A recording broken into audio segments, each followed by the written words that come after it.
ہی نہیں، اور اتنا اندھیرا ہے کہ آدمی اپنے ہاتھ کو بھی نہیں دیکھ سکتا۔ توجہ چاہتا ہوں، 18ویں صدی میں اس نے یہ انکشاف کیا، تحقیق کر کے معلوم کیا۔ اب جب اس نے آ کر کے یہاں یہ بات بتائی، ایک عالم دین نے قرآن کی آیت پڑھ کر سنائی۔ اللہ تبارک و تعالیٰ قرآن پاک میں ارشاد فرماتا ہے سورہ نور میں، او کظلمات فی بحر اللجی یغشاہ موج من فوقہ موج من فوقہ سحاب ظلمات بعضها فوق بعض اذا اخرج یدہ لم یکد یراہا۔ قرآن پاک میں اللہ تعالیٰ فرماتا ہے کہ ایک ایسی جگہ ہے جہاں اندھیریوں پر اندھیریاں ہیں، اور اگر آدمی اپنا ہاتھ بھی نکالے تو اسے ہاتھ بھی نظر نہیں آئے گا۔ قرآن پاک میں یہ آیت موجود ہے۔ جب ایک عالم دین نے اس انگریز کو، سائنٹسٹ کو یہ بتایا کہ جو تم کھوج کر کے آئے وہ 1400 سال پہلے محمد صلی اللہ علیہ وسلم نے یہ بتایا ہے، سبحان، قرآن پاک میں موجود ہے، تو اس کی حیرت کی انتہا نہ رہی۔ اب توجہ چاہتا ہوں میرے عزیز، اب وہ تحقیق میں لگ گیا کہ میں سمندروں کے سفر کا ماہر آدمی، سمندروں میں اس نے زندگی گزاری عجیب و غریب چیزیں نکالنے کے لیے۔ اب جب اسے یہ پتا چلا کہ محمد صلی اللہ علیہ وسلم مجھ سے 1400 سال پہلے یہ بات بتا چکے ہیں، 1300 سال پہلے، تو اب حضور کی سیرت پڑھنا شروع کیا کہ دیکھیں ان کو سمندروں کا علم کتنا تھا، وہ سمندر کے کتنے ماہر تھے۔ توجہ چاہتا ہوں، وہ حیرت میں اس وقت ڈوب گیا جب حضور کی زندگی پڑھ کر کے اسے یہ پتا چلا کہ 63 سالہ حضور پاک کی ظاہری زندگی میں کبھی حضور نے ایک بار بھی سمندر کا سفر کیا ہی نہیں۔ رسول پاک صلی اللہ تعالیٰ علیہ وسلم سمندر کے سفر میں کبھی تشریف نہیں لے گئے، اتفاق نہیں ہوا۔ اب وہ شخص کہتا ہے جو کبھی سمندر کا سفر بھی نہیں کیا، وہ اٹلانٹک اوشین میں موجود کسی ڈارک سپیس کی خبر دیتا ہے، تو پھر یہ اپنی جانب سے نہیں دے رہا ہے بلکہ اسے اسی نے بتایا ہوگا جس نے سمندروں کو قائم کیا۔ نعرہ تکبیر، نعرہ رسالت، مسلک اعلی حضرت علماء اہل سنت مفتی سلمان غنی صاحب قبلہ۔ یہ بات میں نے کیوں عرض کی، مجھے بتاؤ اے میرے عزیزوں، دنیا نئی نئی کھوج، نئی نئی ریسرچ کے بعد جو چیزیں لے آتی ہے اور پھر اسے ملا کر دیکھتی ہے تو انہیں پتا چلتا ہے نہیں، نبی پاک صلی اللہ تعالیٰ علیہ وسلم نے یہ پہلے ہی بتایا تھا۔ انگلینڈ کے ایک محقق نے، ایک دانشور نے اپنی تحقیق میں یہ کہا کہ چاند کی تحقیق ایسا لگتا ہے کہ کبھی یہ پھٹا ہوا تھا۔ یہ بھی تحقیق کئی سینکڑوں سال بعد کی ہے۔ تب کسی عالم دین نے یہ کہا اقتربت الساعۃ وانشق القمر، قرآن پاک میں بھی آیا ہے اور حضور پاک کا معجزہ بھی ہے کہ آپ نے اپنی انگلی کے اشارے سے چاند کے 2 ٹکڑے فرمائے۔ ان کو تحقیق 1000 سال کے بعد ہو رہی ہے، 1200 سال کے بعد انہیں پتا چل رہا ہے۔ اب آپ کو میں بتاؤں، ایک ایمبریولوجی ایک علم ہے، ایمبریولوجی ڈاکٹریٹ کرنے والے لوگ جانتے ہوں گے، میڈیکل سائنس پڑھنے والے لوگ جانتے ہوں گے۔ ایمبریولوجی کا مطلب ہوتا ہے بچہ پیدا ہونے کا جو پروسیس ہے ماں کے پیٹ میں، یہ کیسے ہوتا ہے۔ آج تو مشینیں آئی نا، سونوگرافی ہے، سی ٹی اسکین ہے، ایکس رے ہے، اسکیننگ ہے، یہ سب چیزیں کرنے کے بعد ڈاکٹر بتاتے ہیں کہ بچہ کتنے ہفتے کا بنا، ہارٹ بیٹ چل رہی ہے کہ نہیں چل رہی ہے، بچہ کتنے مہینے کا ہوا۔ یہ ایمبریولوجی کا علم جو آیا ہے یہ 15ویں صدی کے بعد آیا ہے، 15ویں صدی کے بعد آیا۔ میں آپ کو بتاتا ہوں، آج یہ ساری دنیا کے ڈاکٹر اس بات پر اتفاق رکھتے ہیں کہ ماں کے پیٹ میں پہلے نطفہ جاتا ہے، اس کے رحم میں نطفہ جاتا ہے، پھر نطفہ کیا بنتا ہے، ڈاکٹر سب کہتے ہیں ایک چنگم کی طرح چپچپا ہوا، چنگم کی طرح چپچپا ہوا ایک چھوٹا سا خون کا لوتھڑا بنتا ہے جس کو علقہ کہتے ہیں، عربی میں علقہ چنگم کو بھی کہتے ہیں۔ توجہ چاہتا ہوں، اس کے بعد پھر یہ ڈاکٹرز کہتے ہیں خون کے لوتھڑے کے بعد پھر بغیر ہڈی کا گوشت بنتا ہے، نطفے سے گوشت بنتا ہے، پھر تھوڑے دنوں کے بعد، مہینے کے پروسیس کے بعد ڈاکٹرز کہتے ہیں کہ اس کے اندر ہڈیاں آتی ہیں، ہڈیاں آنے کے بعد پھر چمڑا آتا ہے، پھر بال آتے ہیں۔ یہ پروسیس ہے 9 مہینے کا۔ یہ آج کی تحقیق کے بعد سارے ڈاکٹرز مشینوں سے نکالنے کے بعد اس بات کو یہاں دنیا کے سامنے پیش کر رہے ہیں، مگر میں اس زمانے کی بات کر رہا ہوں جب سائنس کا وجود بھی نہیں تھا، جب نہ ایکس رے مشین تھی، نہ سونوگرافی، نہ سی ٹی اسکین، کچھ بھی نہیں، لیکن میرے آقا صلی اللہ تعالیٰ علیہ وسلم کی زبان ناز سے وہی قرآن، وہی الہی نکلتی ہے۔ ثم خلقنا النطفة علقة فخلقنا العلقة مضغة فخلقنا المضغة عظاما فكسونا العظام لحما۔ اللہ فرماتا ہے ہم نے نطفے سے علقہ بنایا، چنگن کی طرح چپچپا، پھر علقے سے ہم نے مضغہ بنایا، مضغہ کہتے گوشت کے ٹکڑے کو، پھر اللہ تعالیٰ فرماتا ہے فَكَسَوْنَا الْعِظَامَ فَخَلَقْنَا الْمُضْغَةَ عِظَامًا، پھر ہم نے اس مضغے کے اندر ہڈیاں رکھی، گوشت کے اندر پھر ہڈیاں آئی، پھر اللہ فرماتا ہے فَكَسَوْنَا الْعِظَامَ لَحْمًا، پھر ہم نے ہڈیوں پر چمڑیاں ڈالی، ثم انشأناه خلقا آخر فتبارک اللہ احسن الخالقین۔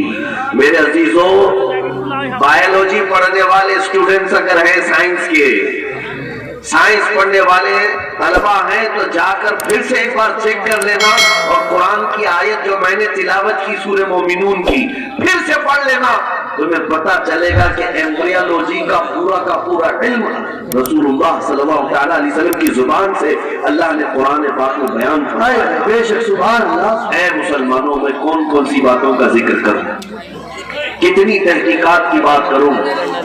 زولوجی ایک علم ہے، جانوروں کے متعلق جانکاری، پرندے آسمان میں کیسے اڑتے ہیں، یہ آج تحقیق چل رہی ہے، بڑے بڑے لیبارٹری کام کر رہی ہیں کہ ان کو کون سی چیز ہے جو ہوا میں روک لیتی ہے۔ اللہ تعالیٰ نے قرآن میں فرمایا اَوَلَمْ يَرَوْا إِلَى الطَّيْرِ مُسَخَّرَاتٍ فِي جَوِّ السَّمَاءِ مَا يُمْسِكُهُنَّ إِلَّا اللَّهُ۔ اے لوگوں، کیا تم نہیں دیکھتے کہ پرندے ہوا میں کس طرح سے کھڑے رہ جاتے ہیں؟ ان کو کون روک کے رکھا ہے؟ ان کو گرنے سے بچاتا کون ہے؟ ما یمسکہن الا اللہ، ان کو اللہ کے سوا کوئی نہیں روکا۔ زولوجی کا علم قرآن پاک میں ہے، بوٹانی درختوں کا علم قرآن پاک میں موجود ہے۔ یہاں پر اگر ایگریکلچر جو یونیورسٹی ہیں اس میں پڑھنے والے اسٹوڈنٹ ہیں تو ان سے بھی میں بتاتا ہوں پانی کی کتنی قسمیں ہیں، درختوں کی کتنی قسمیں ہیں، پودے جب بڑھتے ہیں تو ان میں جو کلمی کرایا جاتا ہے یہ کیا ہوتا ہے؟ میرے عزیزوں، یہ سارے علوم مصطفیٰ کریم صلی اللہ علیہ وسلم نے اپنی زبان سے بتا دی ہے۔ اس زمانے میں بتا رہے ہیں جب سائنس کا وجود نہیں، اس پر مزید یہ کہ نبی پاک پوری زندگی بھر کسی کے ہاں پڑھنے کے لیے گئے نہیں، شاید میرے نبی امی ہیں جن کو دنیا میں کسی نے نہیں پڑھایا۔ رسول پاک کا اگر کوئی استاد ہے، معلم ہے تو رب کائنات۔ اب یہ تمہید کے بعد میں آپ سے پوچھنا چاہتا ہوں، اے میرے عزیز بچوں، تمہارے پاس علوم کا خزانہ تھا، تمہارے پاس رسول اللہ صلی اللہ تعالیٰ علیہ وسلم جیسی عظیم ذات تھی، تمہیں پھر ادھر ادھر کی دیکھنے کی ضرورت ہی نہیں تھی۔ اسی لیے ہمارے امام نے برسوں پہلے ہمیں تنبیہ کر کے یہ پکار کر کہا تھا، امام اہل سنت فاضل بریلوی نے، پھر کے گلی گلی تباہ وہ کرے سب کی کھائے، دل کو جو عقل دے خدا تیری گلی۔ نعرہ تکبیر، نعرہ رسالت، مسلک اعلیٰ حضرت مفتی سلمان غنی صاحب قبلہ، نعرہ تکبیر، نعرہ رسالت۔ رسول پاک صلی اللہ تعالیٰ علیہ وسلم کی زندگی سے بہتر کوئی زندگی آئیڈیل ہو ہی نہیں سکتی۔ تم اپنی پیدائش سے لے کر اپنی موت تک کے اعمال کو اگر ڈھونڈنا چاہو، میرے نبی پاک کی ذات میں ہر چیز کا علم مل ہی جائے۔ ہمارا دین محفوظ ہے، ہمارا دستور حیات محفوظ ہے۔ وہ لوگ ادھر ادھر دیکھیں جن کے پاس ایجوکیشن نام کی کوئی چیز نہ ہو، وہ لوگ چرا کر کے لائیں قوانین جن کے ہاں خود قوانین نہیں ہوں۔ آپ کو پتا ہے پوری دنیا کو لا تقسیم کرنے والا میرا دین ہے مذہب اسلام۔ قوانین کون جانتا تھا؟ یورپ جانتا تھا کہ لا کیسے بنائے جائیں، پارلیمنٹ کیسے چلائی جائے۔ ارے یہ بادشاہی نظام ان میں ایسا تھا کہ جس کی لاٹھی اس کی بھینس، یہ چلتا تھا نظام۔ یہ اسلام ہے جس نے ہر چیز کے اصول بنائے، قوانین بنائے۔ آج آپ کیا سمجھتے ہیں فقہائے کرام نے جو قوانین مرتب کیے ہیں نا، وہ آج کے زمانے کے بڑے بڑے لا کتابوں سے بھی بڑھ کر کے ہیں۔ تمہارے دین میں کمی کس چیز کی ہے؟ کس چیز کی ہے؟ کیا نہ اخلاق کی کمی ہے، کردار کی کمی ہے، علم کی کمی ہے؟ ساری چیزیں ہیں، کمی صرف تمہاری ہے کہ تم نے توجہ کرنا چھوڑ دیا۔ ان کے جو ہم غلام تھے خلق کے پیشوا رہے، ان سے پھرے جہاں پھرا پھرائی کمی وفا۔ اور آج بہت سارے لوگ یہ سمجھتے ہیں کہ ہمارے پاس مال و دولت نہیں اس لیے ہم بچھڑے ہوئے ہیں، ہمارے پاس سیاسی طاقت نہیں اس لیے ہم بچھڑے ہوئے ہیں، ہمارے پاس اقتدار نہیں ہے، قیادت نہیں اس لیے ہم بچھڑے ہوئے ہیں، ہمارے پاس ڈپارٹمنٹ میں یا پھر کسی بھی اچھے عہدوں پر ہماری نمائندگی نہیں اس لیے ہم بچھڑے ہوئے ہیں۔ نہیں میاں، میں کہتا ہوں سبب کچھ اور ہے جسے تو خود سمجھتا۔ تمہارے پچھڑنے کی وجہ، تمہارے پسماندگی کی وجہ جو تم سوچ رہے ہو نہیں ہے، سبب کچھ اور ہے جسے تو خود سمجھتا ہے۔ زوال بندہ مومن کا بے زری سے نہیں، زوال بندہ مومن کا بے زری سے نہیں۔ اقبال سے پوچھا گیا پھر یہ زوال کس وجہ سے ہے؟ تو شاعر مشرق اقبال کہتا ہے طریق مصطفیٰ کو چھوڑنا ہے وجہ بربادی، طریق مصطفیٰ کو چھوڑنا ہے وجہ بربادی، اسی سے قوم دنیا میں ہوئی ہے بے اقتدار۔ بس ایک ہی پوائنٹ ہے، ان سے پھرے جہاں پھرا۔ اور ہمیں کرنا کیا چاہیے؟ تو اقبال یہی کہتا ہے اگر پھر چاہتے ہو عزت و وقار، ہمیں کرنی ہے شہنشاہ بطحا کی رضا جوئی، ہمیں کرنی ہے شہنشاہ بطحا کی رضا جوئی۔ وہ اپنے ہو گئے تو رحمت پروردگار۔ نعرے تکبیر، نعرے رسالت، نعرے غوثیت، مشرق اعلی حضرت، فیضان اعلی حضرت، عشق محبت عشق محبت، بستی بستی قریہ قریہ، شہید اعظم کانفرنس حضرت علامہ سلمان غنی صاحب قبلہ، علماء اہل سنت۔ سبحان اللہ سبحان اللہ۔ میرے عزیزوں، مجھے افسوس اس بات کا ہے نوجوانوں کو لے کر کہ آج تم جس راستے پر چل پڑے، کیا یہ مدینے جانے والا راستہ ہے؟ کیا تمہارے چہرے، تمہارا لباس، تمہاری چال چلن یہ مدینے جانے والوں کی ہو سکتی ہے؟ نبی پاک صلی اللہ تعالیٰ علیہ وسلم سے محبت رکھنے والا کبھی کفار و مشرکین کی رضا کے لیے اپنے آپ کو نہیں بدلتا، کبھی غیروں کی رضا کے لیے اپنے چہرے چھلا کر گٹر نالیوں میں نہیں پھینکتا۔ آج لوگوں کو یہی تو تکلیف ہے۔ مولانا آپ آج جو کہہ رہے ہیں ہمیں 4 لوگوں میں اٹھنا بیٹھنا رہتا ہے، ہمارا بزنس ہے، ہماری تجارت ہے، جاب ہے، آپ کے کہنے کے مطابق کیا مولوی بن جائے؟ میں ان سے یہ کہتا ہوں کہ تم نے نوجوانوں دنیا کے روٹنے کا تو خیال کیا، میرے مصطفیٰ کے روٹنے کا خیال نہیں کیا۔ نبی پاک صلی اللہ تعالیٰ علیہ وسلم کی رضا کے بارے میں کبھی خیال نہیں کیا۔ مومن کی اصل زندگی یہی ہونی چاہیے، دنیا روٹتی ہے تو روٹے، مجھے منانا ہے تو مجھے اللہ کے نبی کو منائے۔ اگر وہ اپنے ہو گئے تو رحمت پروردگار اپنی۔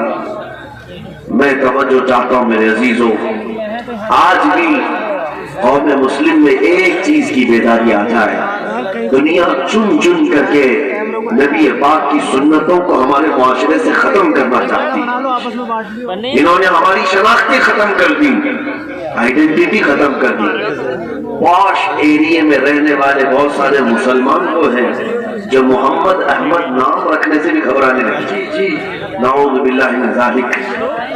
اگر تم نے دنیا کے خوف سے اپنے آپ کو بدلنا شروع کیا تو ایک بات یاد رکھنا، یہ دنیا تمہیں کتا بنا کے چھوڑ دے گی۔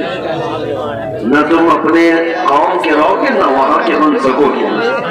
اور ہم نے دیکھا ہے کیسے کیسے لوگوں کو جو دوسروں کو راضی کرنے کے لیے بھٹکتے رہے، نہ وہ اپنے دین کے رہے نہ دوسروں کے دین کے رہے. اسی لیے آپ کے پاس ایک ہی اپائے ہے, ایک ہی علاج ہے جس کو اعلیٰ حضرت نے بھی فرمایا تھا, آج لے ان کی پناہ آج مدد مانگوں سے, آج لے ان کی پناہ آج مدد مانگوں سے, پھر نہ مانیں گے قیامت میں اگر مان لیں. انہیں جانا انہیں مانا, نہ رکھا غیر سے کام, للہ الحمد میں دنیا سے مسلمان. مجھے ایسا لگتا ہے آج وقت زیادہ ہو چکا ہے اور آپ کی یہ افراتفری شاید سننے کے موڈ میں نہیں ہے, اس لیے میں گزارش کرتا ہوں کہ آپ دعا ہونی چاہیے اور صلاۃ و سلام کے بعد ہم اپنے اجلاس کو ختم کرتے ہیں. جیسا نہیں, اگر آپ کا ارادہ ہے تو میں صبح تک سناؤں. نعرے تکبیر, نعرے رسالت, مسلک اعلیٰ حضرت, فیضان غوث اعظم, فیضان غوث اعظم, ایک فدا کا یا رسول اللہ, ایک فدا کا یا رسول اللہ, سلمان اظہری صاحب قبلہ, نعرے تکبیر, نعرے رسالت. مراد آباد والے, ڈھکیا والے یا آس پڑوس والے جتنے جمع ہیں, شاید ہو سکتا ہے ٹھنڈیوں نے تمہیں ٹھنڈا کیا ہو, اور مجھے اچھی طرح سے معلوم ہے تمہیں گرم کیسے کرنا ہے. تھوڑی دیر کی بات ہے, تھوڑی دیر کی بات ہے. یہ جو مجمع ہے, یہ جو تمہارے چہروں کی مسکان ہے, یا یہ جو تمہارے نعرے ہیں, یہ صرف اور صرف یہاں ممبر پر بیٹھے ہوئے لوگوں کے لیے نہیں ہے. تمہارے نعرے کفر کی دھرتی میں بھی زلزلہ لاتے ہیں. آج دنیا پریشان ہے کہ ہم نے جن چیزوں کو ختم کرنے کی کوشش کی تھی, اب ہر محلے سے لبیک یا رسول, ہر بستی سے لبیک کا لبیک کی صدائیں آ رہی ہیں. اسی لیے ہم کہتے ہیں اسلام کی فطرت میں قدرت نے وہ لچک دی ہے, جتنا ہی دباؤ گے اتنا ہی وہ ابھرے گا. ہاں, کچھ بات تو ہے کہ مٹتی نہیں ہستی ہماری, کچھ بات تو ہے کہ مٹتی نہیں ہستی ہماری. صدیوں رہا ہے دشمن دور زماں ہمارا, باطل سے ڈرنے والے اے آسمان, باطل سے ڈرنے والے اے آسمان ہی ہے ہم, 100 بار کر چکا ہے تو امتحان ہمارا. توحید کی امانت سینوں میں ہے ہمارے, آسان نہیں مٹانا نام و نشاں ہمارا. جن لوگوں نے آج اپنے طاقت کے بل بوتے, اپنے تخت کے بل بوتے, اپنی سیاست کے بل بوتے یہ اعلان کرنا شروع کیا کہ ہم مسلمانوں کو کاٹیں گے, ماریں گے, قتل کریں گے, اسلام کو مٹائیں گے, خاک مٹائیں گے, تم سے تمہاری کھجلی نہیں مٹائی جا سکتی. کیا خاک مٹاؤ؟ تم کیا سمجھتے ہو اسلام کسی محلے کا مذہب ہے, کسی ایک بستی کا دین ہے؟ اسلام کی جڑیں تحت الثری میں ہے اور اس کی شاخیں اوجہ ثریا پر ہے. اس درخت کو ہلانا تو دور کی بات ہے, اس کے پتے کا بحال بیکا کرنا بھی مشکل ہے. دنیا بہت کوشش کر کے دیکھ چکی, تمہارے پاس کتنی طاقت ہے, نہ قارون کے برابر ہے, نہ شداد کے برابر ہے, نہ فرعون کے برابر ہے, نہ حامان کے برابر ہے. بڑی بڑی طاقتیں آئی لیکن دین حق کو کبھی نہ وہ مٹا سکی تھی نہ مٹا سکیں گی. اور ہم تو یہ کہتے ہیں یہ جو تم ظلم کا ماحول گرم کر رہے ہو, اسی وجہ پر میں آج گفتگو کر رہا تھا, یہ تو ہمارے اعمال کی شامت ہے. ہم بھٹکے ہوئے تھے, ہم بھٹکے ہوئے تھے, ورنہ قرآن میں اللہ نے فرمایا وَلَن يَجْعَلَ اللَّهُ لِلْكَافِرِينَ عَلَى الْمُؤْمِنِينَ سَبِيلًا, اللہ ہرگز کافروں کو مومنوں پر غلبہ نہیں دیتا, ہرگز نہیں دیتا. لیکن یہ آج کے حالات اس لیے ہے کہ ہم راستہ چھوڑے ہوئے ہیں. ایک بات میں آپ کو بتاؤں,